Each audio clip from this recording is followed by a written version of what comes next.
Good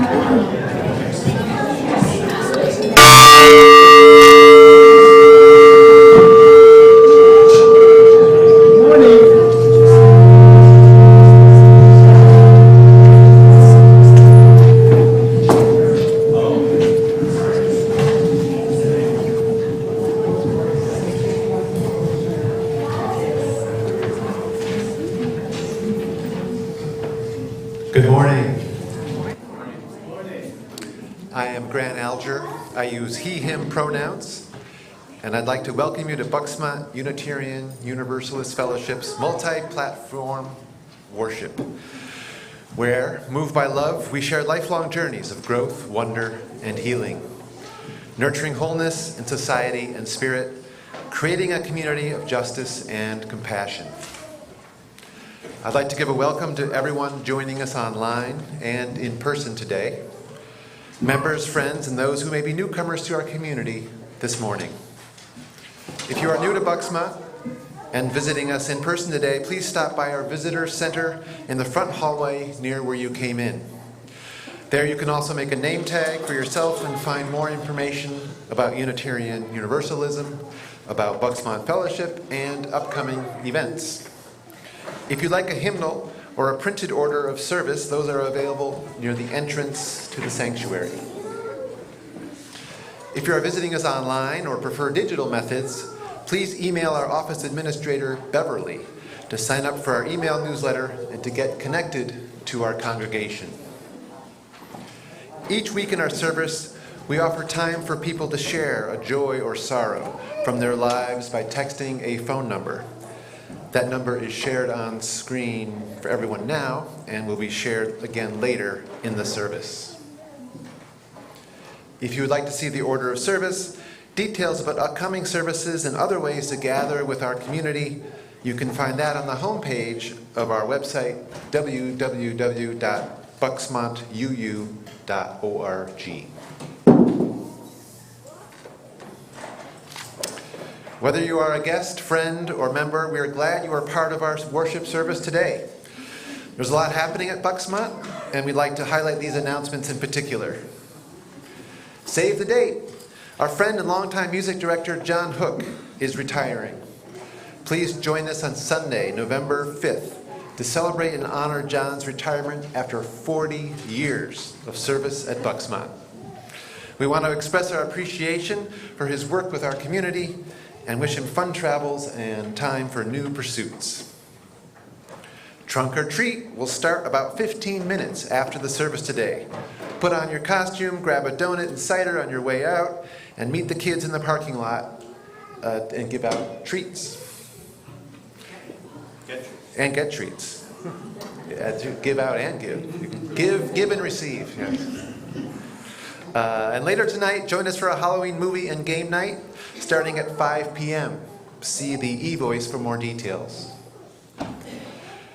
Our little free diverse library opens its doors. Please join us for the ribbon cutting and public dedication on Sunday, November 12th, immediately after the service that day.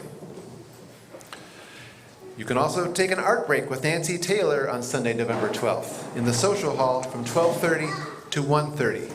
We'll be creating Matisse-style greeting cards. This activity is limited to 15 sign-ups, ages 14 and up. See the e-voice for more details. And now we have a special announcement from one of the many committees that make up our community.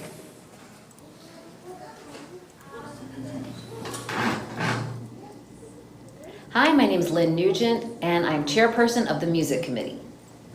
Are you interested in becoming part of the music scene here at Bucksmont? We've got so many opportunities to join in the fun.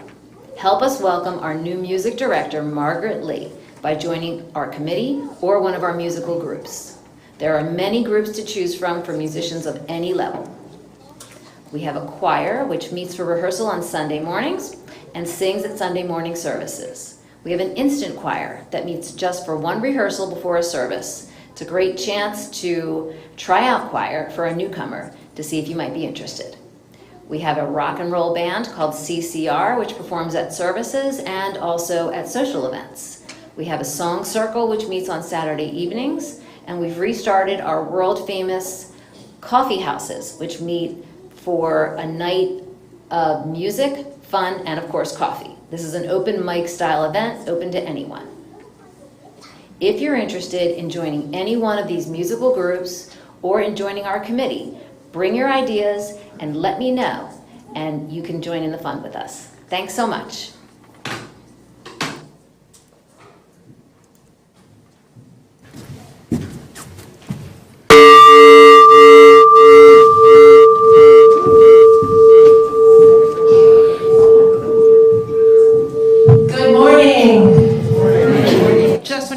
To sit back and have a nice reflective moment. Enter Margaret. So you're gonna learn a song for the prelude. It's a Wiccan chant. The Wiccan people are the part of the Celtic religious movement, tradition. Anyway, so we're going to sing a Wiccan chant. I'm going to teach it to you, and then we'll stand up and sing it in the 4 directions. Jen's going to help us with the 4 directions when it's time. But first we need to learn it, so you can stay seated while we do that. All right, you ready? Ready? Oh, ancestors, oh, may you be blessed, may you be blessed. So you have to sing that? I'll sing it again, and then we'll get going. Oh, ancestors, oh, may you be blessed, may you be blessed. Your turn. Oh, ancestors, oh, may you be blessed, may you be blessed. Second line. Oh, ancestors, oh, may you be blessed, may you be blessed. Oh, ancestors, oh, may you be blessed, may you be blessed. Good, one more time. Oh, ancestors, oh, may you be blessed, may you be blessed. Oh, ancestors, oh, may you be blessed, may you be blessed. Okay, so to the 2 together, could I have a little more Jen on the mic? All right, the 2 together, 2 phrases. Me first, then you. Here we go. Oh, ancestors, oh, may you be blessed, may you be blessed. Oh, ancestors, oh, may you be blessed, may you be blessed. Now you. Oh, ancestors, oh, may you be blessed, may you be blessed. Oh, ancestors, oh, may you be blessed, may you be blessed. Good. Now we're going to start the song. So stand up as you embody your spirit. And we're going to start facing the east, just that corner. We'll turn in between each verse. Are you ready? 5, 6, 7, and 8. Oh, ancestors, oh, may you be blessed, may you be blessed. Oh, ancestors, oh, may you be blessed, may you be blessed. Turn to the south. Are you ready? 5, 6, 7, and 8.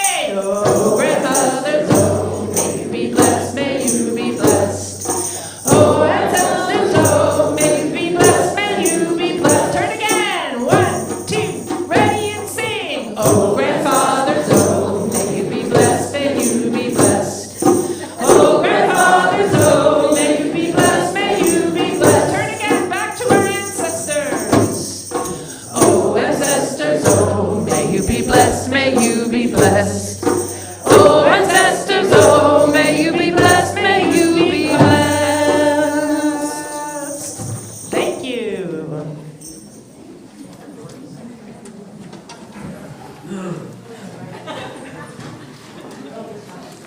We did it.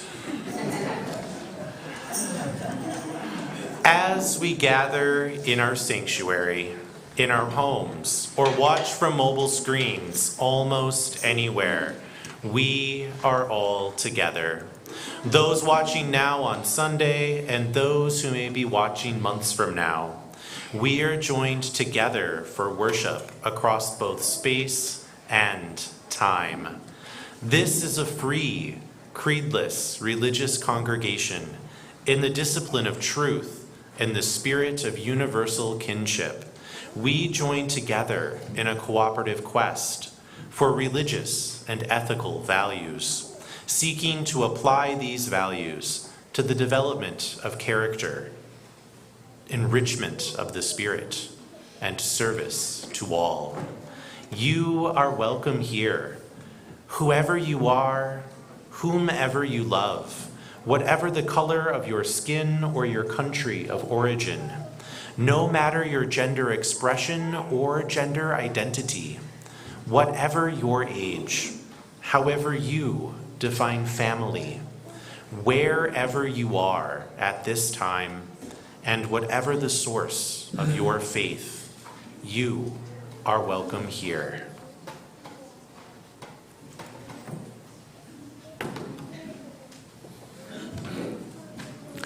This morning, as we do each time we gather, we kindle our Unitarian Universalist chalice. We do so today with words from Viola Abbott. As we move deeper into the season, there are some things we know. Fall brings a growing darkness that we cannot escape. The nights become cooler and take on winter's chill. The leaves on the trees and blades of grass try on new suits of yellow, orange, red, and brown. Life around us slowly retreats and goes to sleep. In the rest before renewal, the earth will remain waiting, waiting, waiting for the time that they are returned to us, the warmth and the light. Please light your chalice at home. Our common chalice is now lit. Thank you.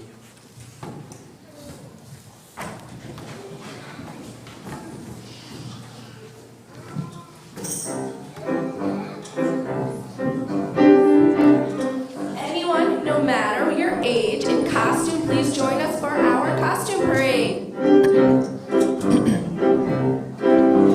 Hark, what's the noise out by the front door? Granny, 'tis Mama's, there's 20 or more. Her nice weathered face brightens up with a grin. Any Mamas, all Mamas loud in. Come in, lovely Mamas, don't bother the cold. We can wipe up the mud, sure, after you go. Sit if you can, or on some Mama's knee. Let's see if we know who you be. There's big ones and small ones and tall ones and thin, some dressed as witches and some wearing grins. See, and their backs on their feet, my blessed will die with the heat. Suppose you can dance, yes, they all nod their heads. They've been trapping their feet ever since they came in. Now that the drinks have been all passed around, the Mamas are blanking her down. Be careful the lamp and hold on to the stove. Don't swing Granny hard, 'cause you know she is bold. No need for to care how you buckles the floor, 'cause Mamas have danced here before. There's big ones and small ones and tall ones and thin, some dressed as witches and some wearing grins. Humps on their backs and mitts on their feet, my blessed will die with the heat.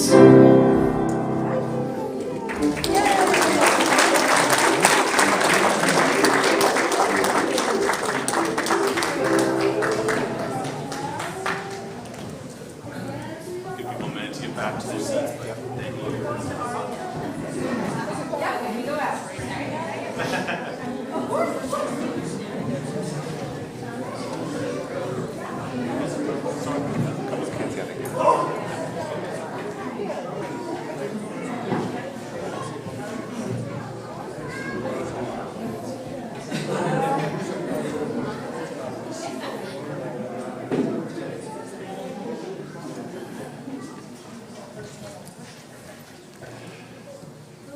The offering in liberal religion is a vital part of our history of faith.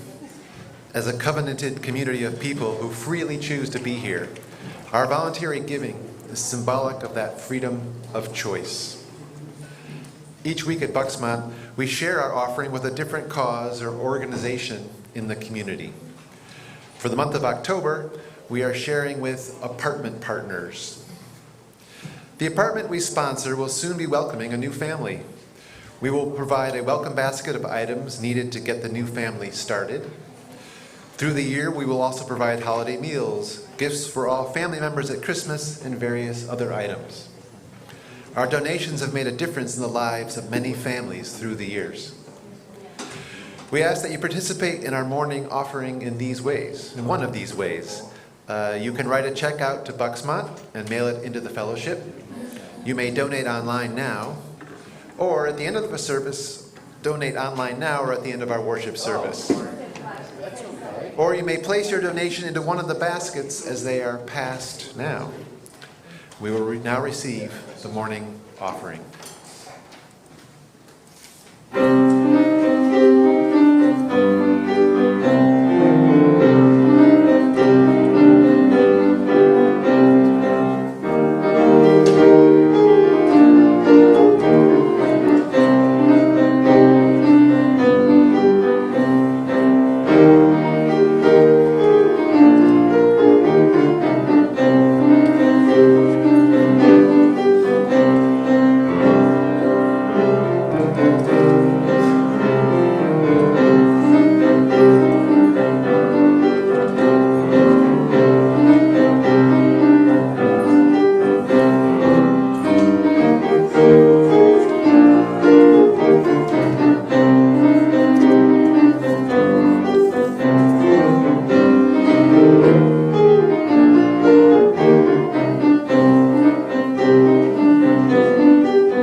This morning's reading is Three Fates by Heather Ober.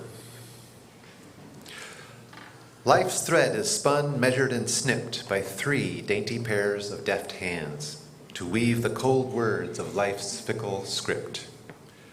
Clotho spins life with a valiant grip, her spindle ablaze with gold strands. Life's thread is spun, measured, and snipped. Lachesis measures without pause or slip, deciding the length of life's band to weave the cold words of life's fickle script. Atrapos carries the scissors that clip the thread where her sister commands. Life's thread is spun, measured, and snipped. Every last soul becomes a conscript, drafted to heed their demands, to weave the cold words of life's fickle script. With each stolid snip, our free will is stripped as fate's fluid flames are fanned. Life's thread is spun, measured, and snipped to weave the cold words of life's fickle script.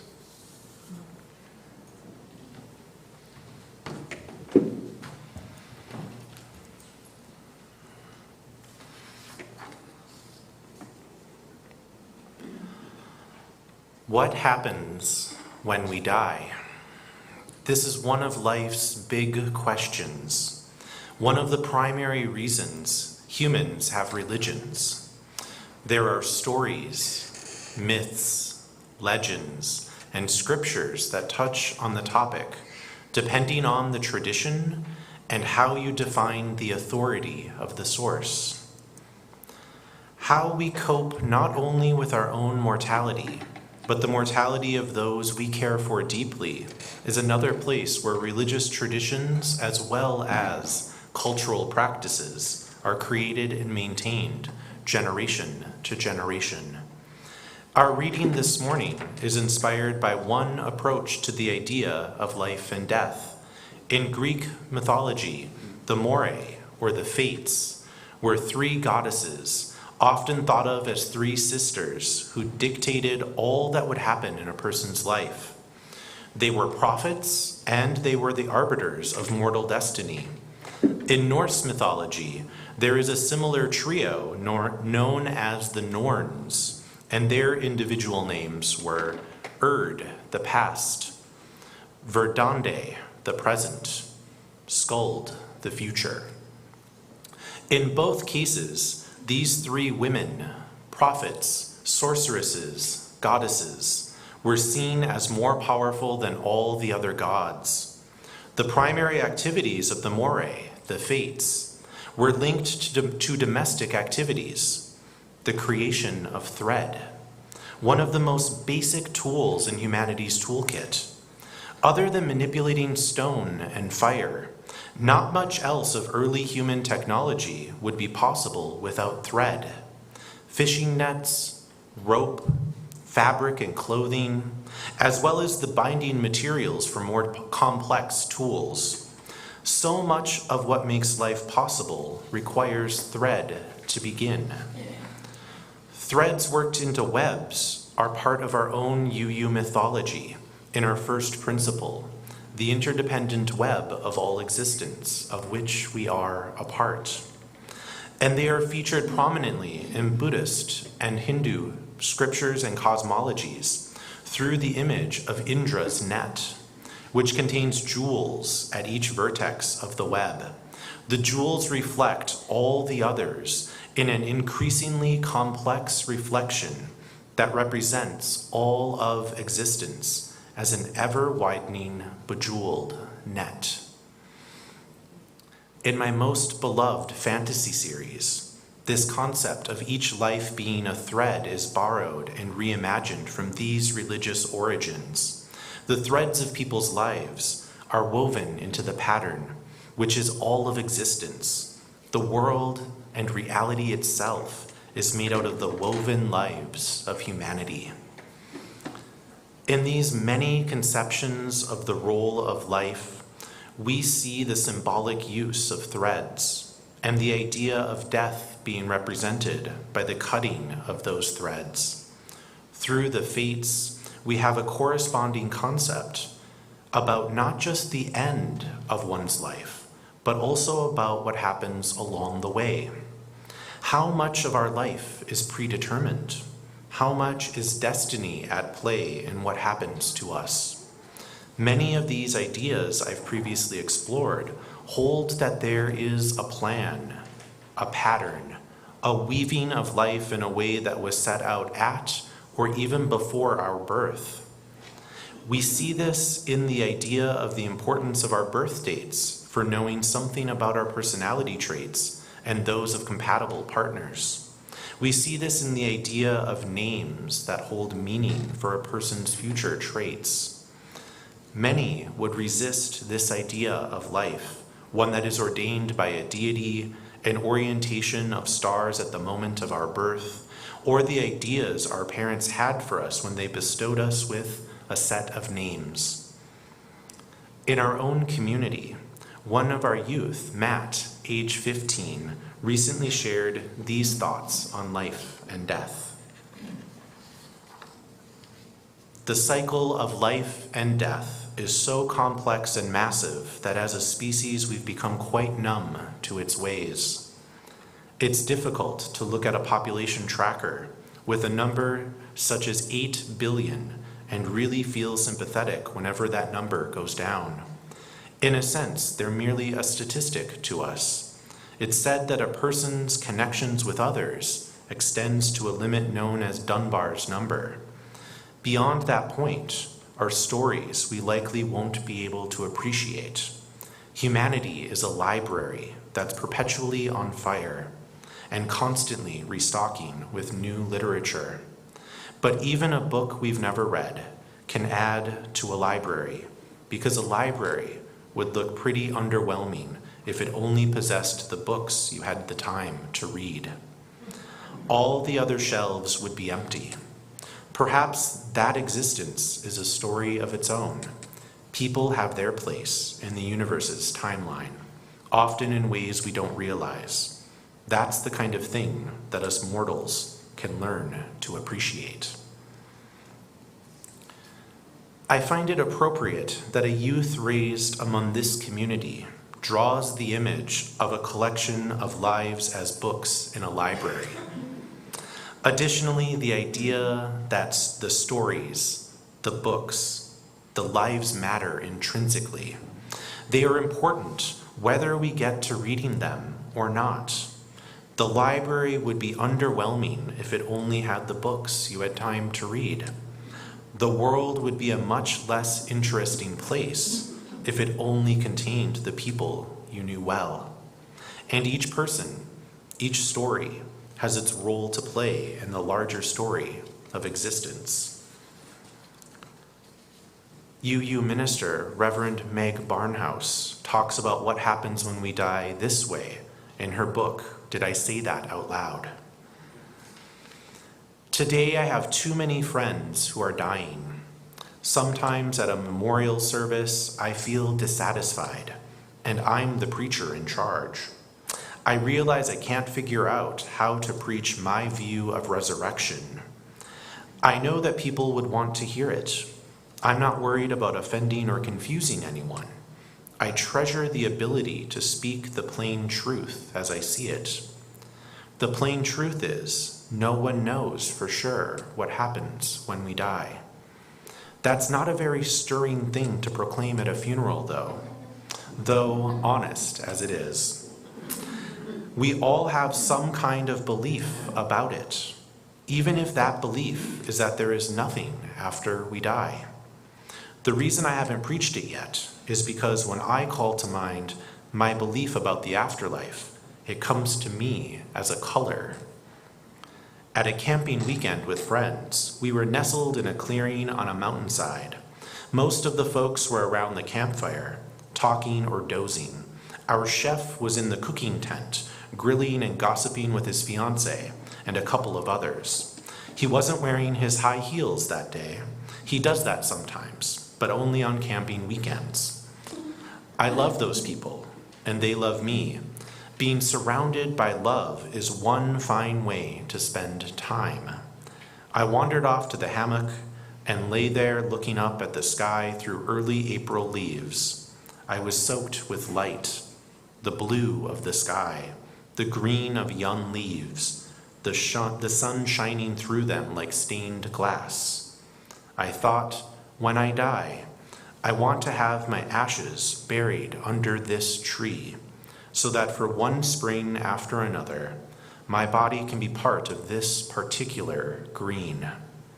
I could feel my life flowing through the cells of a leaf, feel the leaf opening to the warmth and the light, feel myself part of that green, and I was happy. If that is my afterlife, I will be deeply happy. The hope of that afterlife doesn't take any leap of faith. I know it can happen. The minerals in the water in my body can be soaked up through the roots of that tree. A part of my body will unfurl, green in the sun. My soul can be somewhere else. Sometimes I think my soul will float in an ocean of love. Will I recognize old friends, family who have gone on ahead? I don't know. I think I will know they are there. I will know this: there is not now, nor was there ever, any separation between us. I will know that they were with me the whole time, as strongly when I was alive as when I'm a part of the leaves. The green of a new leaf, lit from behind with the spring sun, stays inside me, a glowing place of peace. The certainty that I will always be part of life. During a memorial service, I see that green. I feel that peace. It's hard to preach a color, but I'm going to think of a way. Through the many images and imaginings of what makes up a life, how death is conceived, and what might or might not happen next, we human beings are creating stories, creating narratives to help us make sense of this world and our place within it. Some of these narratives we hold as true. Others we might think of as artistic representations. Both possibilities hold ways for us to make meaning and perhaps to inspire us to action. My own theology of life and death is part of what spurs me to fill each day with as much meaning as possible and to craft a life that is a mix of comfort, enjoyment, and impact, because I believe this journey is my one journey. This is also part of what I see in our collective call toward justice, to make a world in which each life lived can be one of fulfillment and joy, and each ending of the journey to be as peaceful as possible. Knowing that the world is imperfect, our work is to ever widen the circle until all lives lived have this possibility. Whether we imagine life as threads, books, or the raw material for brilliant green leaves is not the important part as we contemplate how our lives fit into the larger stories of existence. What matters is how we honor not just our own life, but the lives unfolding all around us and further off we may never encounter directly. Because the one universal truth is that lives, whether made of thread, parchment, or leaf, are all fragile. And when they cease to exist, they cannot be remade just as they were. Instead, they must be remembered. In many ways, modern Halloween holds our collective answers to how to live in this world while acknowledging the realities of death. There is the honoring of beloveds and ancestors who have passed on. There is recognizing the importance of preparing for the challenging, hard winters with the harvest. There is looking ahead to what might be in the future. And there is the combination of celebrating in this moment and using joy and frivolous fun as one means of facing death head on. Today's service and after-service activities are a mirror for this holiday and its many manifestations, because holidays and religions, if they are to survive, become what we need of them over time. This holiday has managed to hold relevance for many over the centuries by doing just that. So tonight and this week, as Samhain comes to pass, maybe you will light a candle in a window or on your mantle for a dearly departed. And you may give thanks for full cupboards as the nights cool and harvest time ends. Or you might keep a jack-o'-lantern lit by your front door, a protective symbol on the threshold, and give out treats to any who visit as a way to avoid the tricks they might play on you instead. Winter will soon begin. May your hearths stay lit and the long nights be merry. May we honor the lives that make ours possible. May we hold precious not just those we love, but also those we have yet to meet. May we strive to preserve the lives we may never know.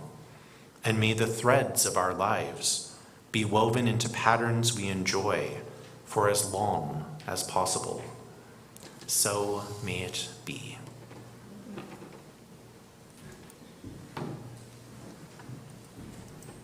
Good morning. In case you were curious, my name is Jennifer Worthington, and I go by she, her pronouns. I didn't have a chance to introduce myself before. Please join us and rise as you're willing and able in hymn number 22, Dear Weaver of Our Lives, Design, from the Gray Hymnal.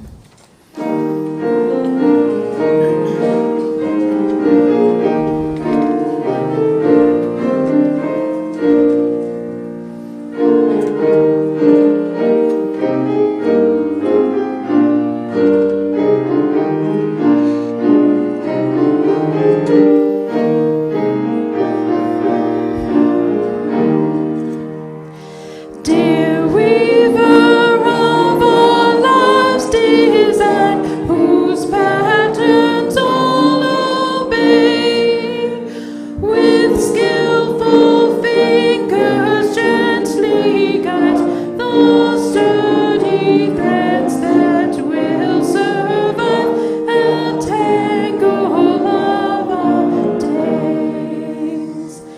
Take up the fabric of our lives with hands that gently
Let us now enter into a time of awareness within ourselves and connection beyond boundaries. Connection to one another, to that interdependent web of life of which we are each but one small thread. As we breathe in, we are connected.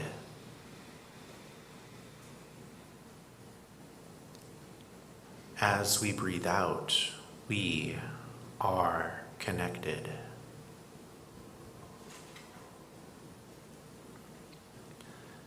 As we center our breath, our memories of those who came before, and draw our attention to the present moment, we breathe together with these words from Reverend Heather K. Janules. They once dwelled among us, the people of memory. They who knew us, they who taught us, they who heard us, they who loved us. They touch our lives time and again, through their presence and their absence, through familiar scents and favorite songs, through old stories and renewed sorrow. As the earth turns and leaves fall, we reach back to renew the bonds between us. With hearts and hands open, we hold onto love, even stronger than death. We reach back in gratitude and understanding. Without our time together, the pain and the joy, we would never be who we are today. We would have little to pass on ourselves. Without fear, with thanksgiving, and with hope for all that awaits, we remember those who have gone before. We honor the circle of life and death, and our place within this sacred the sacred thread. As we breathe in, we are connected.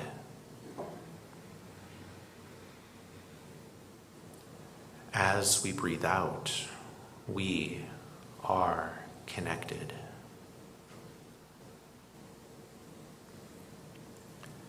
May our minds create a vision of the world radical enough to be called holy. May our actions contain the promise of hope and the commitment to justice. May our hearts remember that love is a power that resists all forms of fear. By our thoughts, by our actions, by our hearts, and by our very breath, may it be so.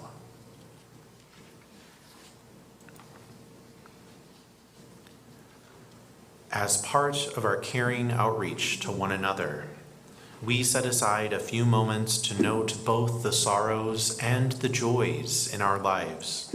In these moments of peace and reflection, we turn our attention to one another. We hold each and all in our compassionate thoughts and the prayers of our hearts. This morning, we are lighting candles to mark the important moments in our lives. Each candle adds to the collective light of this community, a place that also holds the memories of those who have gone before and anticipates those who have yet to arrive. To share the sorrow or the joy you would like held by our caring community, text the number that is now on screen.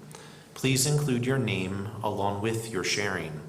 It is the same number no matter how you join us today, and you can add it to your contacts for future weeks. I will read them aloud, and Grant will light a candle on your behalf. What is shared today will go out in our weekly caring notes for those who cannot be with us this morning. Please remember to include your first and last name with what you share.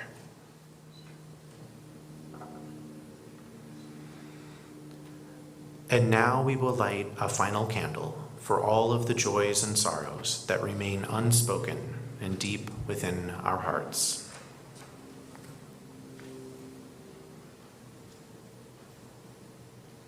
With words spoken and candles lit, We honor our joys and our sorrows, those shared this morning, and the many, many more that exist beyond words. Through our time together, our relationships are deepened and our community made whole.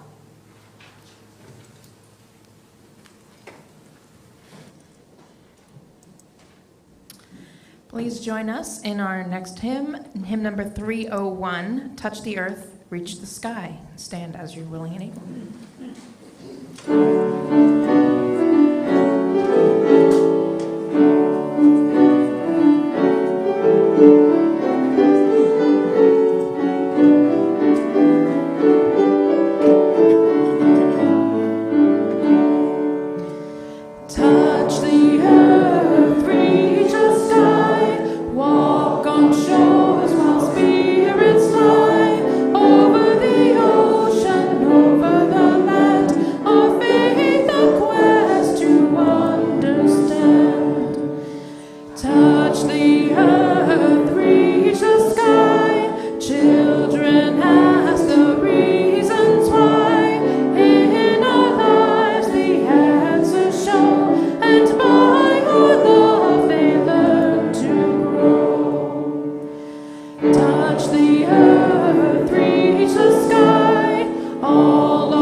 Our chalice extinguishing words this morning are from Norman V. Naylor. Our eyes and minds turn now toward the ordinary. Leaving this space made sacred by our presence, take with you at least some seed of understanding, hope, and courage, and drop it into the confusion of the world. Nourish the seed that it might grow as a tree of life, giving shelter to the weary and hope to the despairing. Be yourself a branch of the tree of life. Amen.